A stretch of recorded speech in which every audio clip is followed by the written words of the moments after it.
ವಿದ್ಯಾರ್ಥಿಗಳೇ, ಈಗ ನಿಮ್ಮ ಅಧ್ಯಾಯ 8 ಬೀಜೋಕ್ತಿಗಳು ಮತ್ತು ನಿತ್ಯ ಸಮೀಕರಣಗಳು ಇದರ ಉತ್ತರಗಳನ್ನು ನೋಡೋಣ. ಈಗ ಅಭ್ಯಾಸ 8.1ರಲ್ಲಿ ಮೊದಲಿಗೆ ಕೆಳಗಿನವುಗಳನ್ನು ಕೂಡಿರಿ ಅಂತ 4 ಲೆಕ್ಕಗಳನ್ನು ಕೊಟ್ಟಿದ್ದಾರೆ. ಈ ಕೆಳಗಿನವುಗಳನ್ನು ಕೂಡಿರಿ ಅನ್ನುವಂಥ ಲೆಕ್ಕಗಳ ಉತ್ತರಗಳನ್ನು ನೋಡಿ. ಅಲ್ಲಲ್ಲಿ ನಿಮಗೆ ಫಾಸ್ಟ್ ಆದರೆ ಪಾಸ್ ಮಾಡಿಕೊಂಡು ನೀವು ಈ ವಿಡಿಯೋಗಳನ್ನು ವೀಕ್ಷಿಸಬಹುದು. ಈ ಹಳೆಯ ಸಿಲೆಬಸ್ಗೆ ಮತ್ತು ಹೊಸ ಸಿಲೆಬಸ್ಗೆ ಸಾಕಷ್ಟು ಬದಲಾವಣೆಗಳಿವೆ. ಈ ಹಳೆಯ ಸಿಲೆಬಸ್ನಲ್ಲಿ 6ನೇ ಅಧ್ಯಾಯ ಇತ್ತಿದು. ಈಗ ಅಭ್ಯಾಸ 8ನೇ ಅಧ್ಯಾಯ ಇದ್ದು ಅಭ್ಯಾಸ 8.1ನಲ್ಲಿ ಕೆಳಗಿನವುಗಳನ್ನು ಕೂಡಿರಿ ಅಂತ ಮೊದಲನೇ ಭಾಗದಲ್ಲಿ 4 ಲೆಕ್ಕಗಳಿವೆ. ಈ 4 ಲೆಕ್ಕಗಳು ಆದ ನಂತರ 2ನೇ ಭಾಗ ಮುಂದಿದೆ, ಅದನ್ನು ನೋಡೋಣ.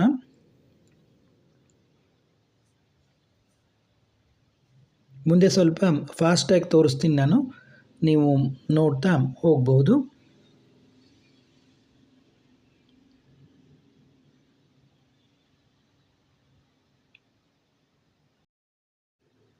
ಈಗ 2ನೇದರಲ್ಲಿ ನೋಡಿ,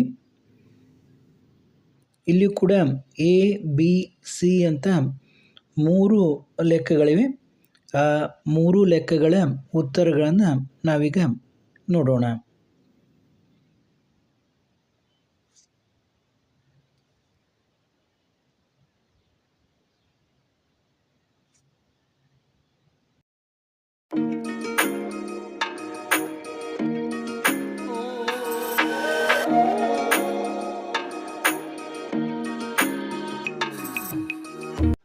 ನೋಡಿ, ಇದು ಅಭ್ಯಾಸ 8.2ದ ಇಲ್ಲಿ ಉತ್ತರಗಳನ್ನು ನೋಡೋಣ. ಅಲ್ಲಲ್ಲಿ ಪಾಸ್ ಮಾಡಿ ನೋಡ್ಬೋದು. ನೀವು ಸ್ವಲ್ಪ ಫಾಸ್ಟಾಗಿ ಹೋಗ್ತಾ ಇದ್ದೀನಿ, ವಿಡಿಯೋ ತುಂಬ ದೊಡ್ಡದಾಗೋದ್ರಿಂದ ನೀವು ಅಲ್ಲಲ್ಲಿ ಪಾಸ್ ಮಾಡಿ ನೋಡ್ಬೋದು. ಇದು ಅಭ್ಯಾಸ 8.2ದಲ್ಲಿರುವಂಥ ಪ್ರಶ್ನೋತ್ತರಗಳು.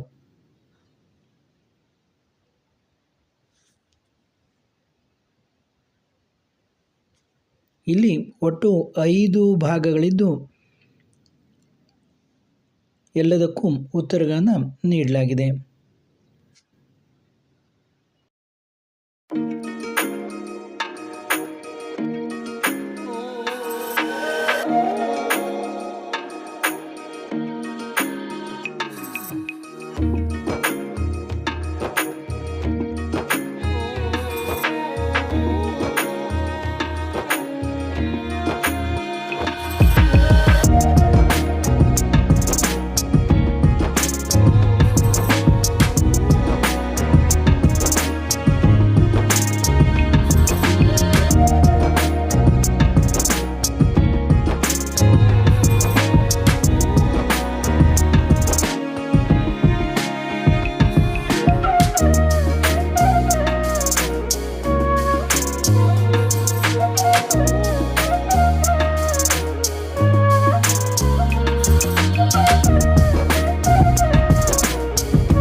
ಈಗ ನೋಡಿ, ಇದು ಅಭ್ಯಾಸ 8.3.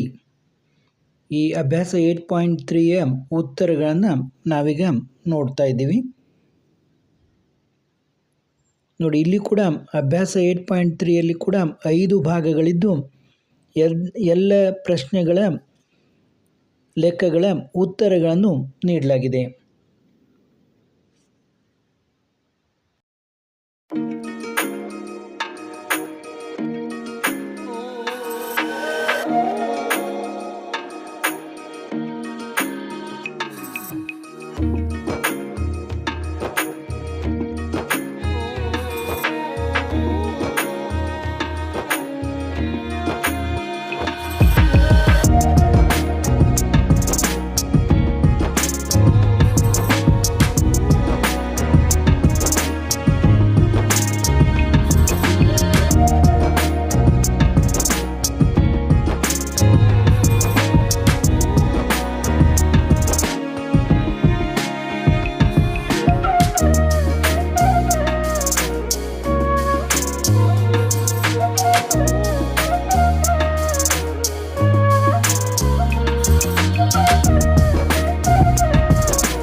ಇದು ಅಭ್ಯಾಸ 8.4ದಲ್ಲಿರುವಂಥ ಪ್ರಶ್ನೆಗಳನ್ನು ಮತ್ತು ಉತ್ತರಗಳನ್ನು ನಾವೀಗ ನೋಡ್ತಾ ಇದ್ದೀವಿ. ಇಲ್ಲಿ ಈ ಪಾಠದ ಅಭ್ಯಾಸ 8.4 ಈ ಪಾಠದ ಕೊನೆಯ ಅಭ್ಯಾಸ ಆಗಿದೆ. ಇಲ್ಲಿ 3 ಭಾಗಗಳಿದ್ದು ಎಲ್ಲ ಉತ್ತರಗಳನ್ನು ನೀಡಲಾಗಿದೆ. ಈ ಎಲ್ಲ ಉತ್ತರಗಳನ್ನು ನೋಡಿ. ಮತ್ತು ಮುಂದಿನ ಅಧ್ಯಾಯ ಕ್ಷೇತ್ರಗಣಿತ. ಈ ಕ್ಷೇತ್ರಗಣಿತದ ಉತ್ತರಗಳನ್ನು ಕೂಡ ಮುಂದಿನ ವಿಡಿಯೋದಲ್ಲಿ ನಾವು ನೋಡೋಣ. ನಿಮ್ಮ ಗೆಳೆಯರಿಗೂ ಕೂಡ ವಿಡಿಯೋವನ್ನು ಶೇರ್ ಮಾಡಿ. ಮತ್ತು ನಿಮಗೆ ಯಾವುದೇ ವಿಷಯದ ವಿಡಿಯೋ ಬೇಕೆಂದರೆ ಕಾಮೆಂಟ್ ಮಾಡಿ. ಮತ್ತು ಮುಂದಿನ ವಿಡಿಯೋದೊಂದಿಗೆ ಭೇಟಿಯಾಗೋಣ. ನಾವು ಮಾಡುವ ಎಲ್ಲ ವಿಷಯಗಳ ವಿಡಿಯೋಗಳನ್ನು ತಪ್ಪದೇ ನೋಡಿ.